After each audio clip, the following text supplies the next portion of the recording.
Now, this is a really interesting little, I love looking at the faces of you guys. Sometimes you can read, especially you do. You have the most expressive face in television. What is it you're thinking as you're hearing T.O. say that? Well, I mean, he's just like, oh, if you get rid of the head coach, then all of a sudden things just get going.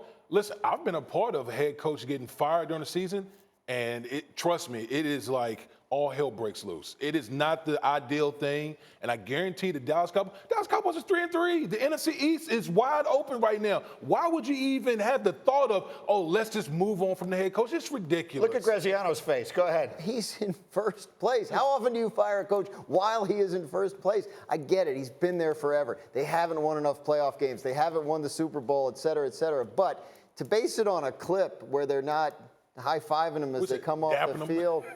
I mean, you don't have a history of locker room strife in Dallas under Jason Garrett. You don't hear complaints about the coaching staff from players on or off the record. And talking to people who run that team, and last I checked, T.O.'s ownership stake is still under 50%.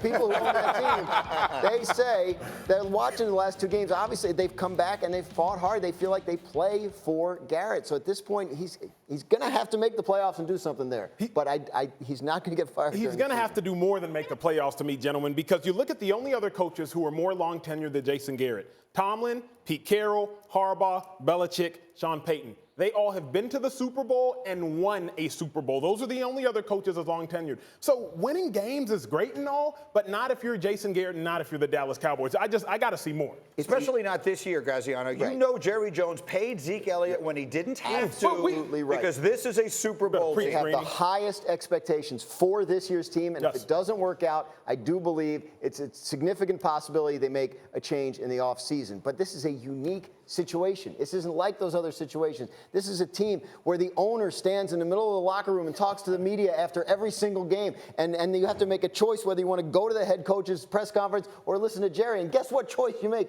You listen to Jerry. There's a lot that goes on in Dallas that a coach would have to be okay with, that Jason Garrett is, and his relationship with ownership is unique. Can I bring something into the conversation here? And I know that we have the tape pulled. Here's what this reminds me of. This whole, to dap or not to dap controversy that we saw this weekend with Jason Garrett, where the players didn't appear to be, giving him any love. This is what I will always think it reminds me of. This was very early in LeBron James' tenure in Miami when he bumped Eric Spoelstra there. And I was hosting a radio show at the time. You may have heard of it. And he bumps him, and I'm telling you, we spent weeks talking about what that meant. And here's what I think it meant, and I thought it meant at the time.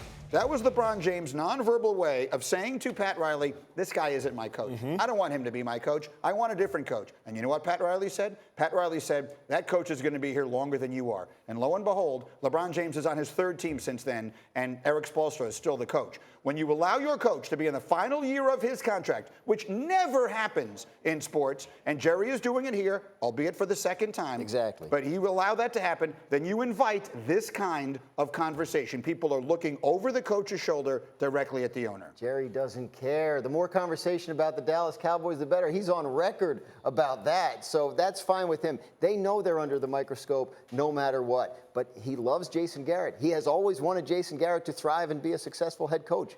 At the time of that LeBron James, Eric Spoelstra clip, Jason Garrett was the head coach of the Dallas Cowboys. That's how long he's been there. They have a lot invested in him, as he said the other day. It is true. Look, it's remarkable when you think about it. I mean, a guy in Jerry Jones who used to be viewed as sort of Steinbrenner-esque in terms of his being impulsive has now stayed with Jason Garrett a very long time.